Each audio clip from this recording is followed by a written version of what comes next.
કચ્છમાં અનેક ધાર્મિક સ્થળો આવેલા છે, તેવું જ પ્રકૃતિની ગોદમાં આવેલું રમણીય સ્થળ એટલે ધોસા મહાદેવ મંદિર. આ મંદિર ભુજથી કોડકી રોડ પર જતા 15 કિલોમીટર દૂર આવેલું છે. મંદિરના ઇતિહાસ વિશે અહીંના પૂજારી પાસેથી જાણીએ. મદન પરમાર એ નામથી મને અને બીજા બાવાજી ઢોસાવાળા બાવાજી બે નામથી જાણે. આ મંદિર મેં આપણે 700 વર્ષ જૂનો છે.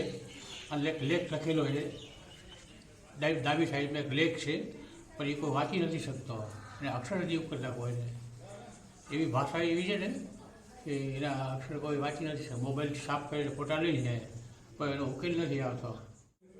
આ મંદિર છે ને નાગાબાવાનો બનેલો છે. નાગાબાવાનો એક રાજાશાહી જમાનામાં બનેલો છે. અને રાજાએ જે અહીંયા આગળ હતા ને કરતા હતા એમને આ બધી જમીન આપેલી 1000 એકરમાં આ જમીન હતી આ મંદિરની. રામેશ્વર મહાદેવ પણ ઓળખાય ધોસા મહાદેવ તરીકે, કારણ કે ઊંચું ધોસા ગામ છે, ગામનું નામ છે. પણ કોઈ લોકો ધોસા એટલે ધોસા આવી ગયો બધા. બચપનમાં છોકરાઓની લાલી હોય ને લાલા કરતા હોય ને એવી રીતે એવું છે, ધોસા નામ કરી નાખે. પછી અમે કે રામેશ્વર મહાદેવ ધોસા મકન પર એનું નામ છે. અને મને અહીંયા આગળ 15 વર્ષ થયા. 15 વર્ષ એકાદ જાઉં છું. રવિવારે વસ્તી હોય, સોમવારે વસ્તી હોય, શ્રાવણ મહિનો આખો વસ્તી હોય, રોટલી ચાલુ હોય. પછી શિવરાત્રી તહેવાર આવે ત્યારે વળી મેદની હોય, પછી રામનવમી આવે ત્યારે મેદની હોય. બાકી આડા દિવસે કોઈ દર્શનાથી આવે દર્શન કરવા એને આપણે પાણી ચાય જે કાંઈ ખપે જમવાનો એ વ્યવસ્થા આપીએ આપણે એને. સોમવારે અમારે ગ્રુપ છે અહીંયા આગળ ચેરિટેબલ ટ્રસ્ટ ગ્રુપ છે. છોકરા બધા લગભગ 15 થી 20 છોકરાઓ છે, 20 થી 25 જણા હશે.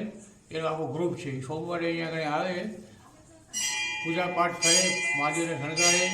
એક દિવસ એનો, પછી 1 મહિનામાં 2 પ્રદોષ આવે. શિવરાત્રિ મહિનામાં 2 શિવરાત્રિનો તહેવાર એ લોકો કરે. તેની પણ જમણવાર હોય.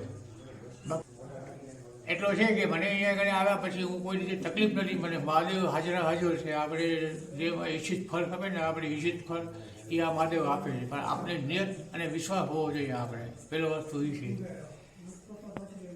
તો એ મહાદેવ તમારા માટે પ્રશ્ન થઈ જાય અને લોકોના કામ થઈ જાય. કોઈ દુઃખી હોય, કોઈ સુખી હોય, કોઈનો ધંધો બંધ થઈ ગયો હોય તો એને આમાં ગુનાની ભભૂતિ છે એ આપીએ, એનો કામ થઈ જાય, લાઈન પટ્ટે ચડી જાય.